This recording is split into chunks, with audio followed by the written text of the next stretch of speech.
Srikalahasti TDP MLA Bojjala Sudheer Reddy, YCP మాజీ శాసనసభ్యుడు బియ్యపు మధుసూదన్ రెడ్డి మధ్య లోపాయికారి ఒప్పందం ఉందా? ఎన్నికల ప్రచారంలో ఫ్యాన్ పార్టీ నేతల అరాచకాలపై చర్యలు తీసుకుంటామన్న సుధీర్ రెడ్డి ఇప్పుడు మిన్నకుండిపోయారా? శ్రీకాళహస్తిలో ఓ అక్రమ నిర్మాణం దగ్గరకు జేసీబీతో వచ్చిన మున్సిపల్ అధికారులను మాజీ ఎమ్మెల్యే దూషించడం వెనుక పెద్ద డ్రామా ఉందా? ప్రస్తుత శాసనసభ్యుడు మాజీ ఎమ్మెల్యే మధ్య అవగాహన ఉందన్న టాక్ నుంచి ప్రజల దృష్టి మరల్చేందుకే హోటల్ అంశాన్ని ఇష్యూ చేశారా? For more details, watch this inside story.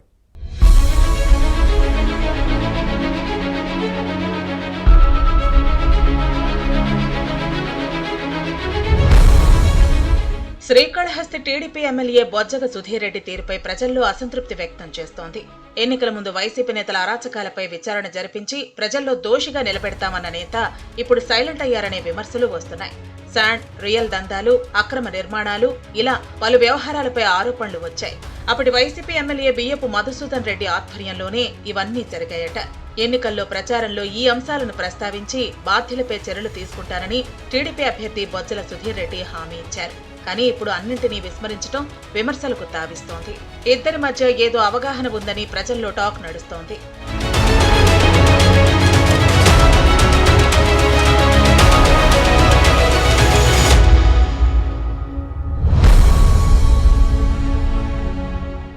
ప్రజాప్రతినిధులైన, మాజీలైన సామాన్యుల ప్రయోజనాల కోసం పనిచేయాలి. కానీ Srikalahasti TDP MLA Bojjala Sudheer Reddy, YCP మాజీ శాసనసభ్యుడు బియ్యపు మధుసూదన్ రెడ్డి ధనికుల ప్రయోజనాలను కాపాడుతున్నారనే విమర్శలు వస్తున్నాయి.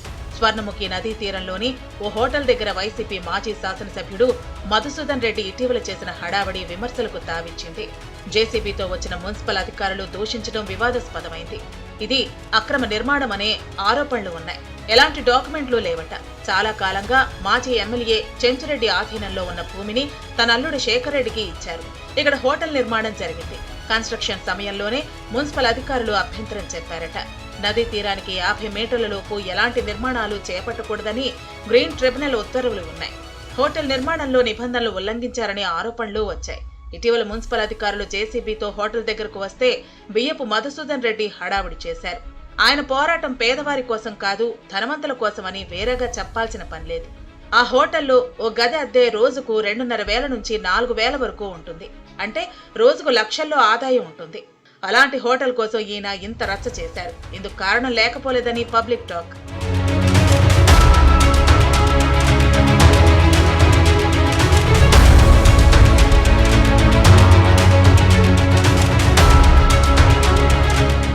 హోటల్లోని ఓ ఫ్లోర్లో 4 గదులను బియ్యపు మధుసూదన్ రెడ్డికి ఇచ్చేశారట. 6 ఏళ్లు ఈయన దందాలు చేశారనే ఆరోపణలు లేకపోలేదు. గత ఎన్నికల్లో ఓటమి తర్వాత ఇక్కడ కనిపించలేదు. అయితే ఇటీవల అక్కడ మళ్లీ దుకాణం తెరిచి తన వ్యవహారాలను కొనసాగిస్తున్నారని టాక్. కూటమి పాలనలోనూ ఇలా జరగటం ఏంటని ప్రజలు ప్రశ్నిస్తున్నారు.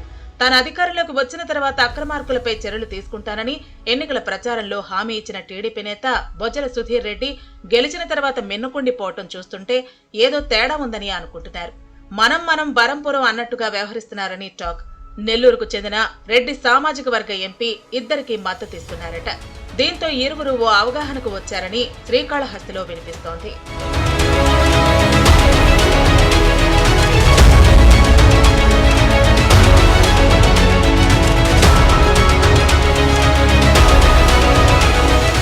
వైసీపీ పాలనలో శ్రీకాళహస్తి నేతల అరాచకాలతో ఇబ్బంది పడిన బాధితులు చాలా మంది ఉన్నారు. వారంతా టీడీపీ ఎమ్మెల్యే బొజ్జల సుధీర్ రెడ్డి తీరుపై మండిపడుతున్నారు. అధికారంలోకి వస్తే పొడుస్తారని ప్రగల్భాలు పలికి ఇప్పుడు ఫ్యాన్ పార్టీతో చేతులు కలిపారంటూ ప్రచారం జరుగుతోంది. దీంతో ఫ్యాన్ పార్టీ పాలనలో బాధపడిన వారంతా ఆగ్రహం వ్యక్తం చేస్తున్నారు. ముఖ్యమంత్రి చంద్రబాబు, మంత్రి లోకేష్ వచ్చినప్పుడు ఫిర్యాదు చేయాలన్న ప్లాన్లో శ్రీకాళహస్తి వాసులు ఉన్నారు. అపాయింట్మెంట్ ఇస్తే అమరావతి వెళ్లి కలిసి పరిస్థితిని వివరించాలని ఆలోచిస్తున్నారు. ఈ విషయం బొజ్జల సుధీర్ రెడ్డి, బియ్యపు మధుసూదన్ రెడ్డి చెవిన పడింది. దీంతో మనం ఒకటే అన్న టాక్ ను పోగొట్టాలి అంటే ఏం చేయాలబ్బా అని చర్చించుకున్నారట. అందుకే హోటల్ రచ్చకు శ్రీకారం చుట్టినట్టు సమాచారం. ఈ క్రమంలోనే బియ్యపు మధుసూదన్ రెడ్డి మున్సిపల్ అధికారులను బూతులు తిట్టి నానా హంగామా చేశారట.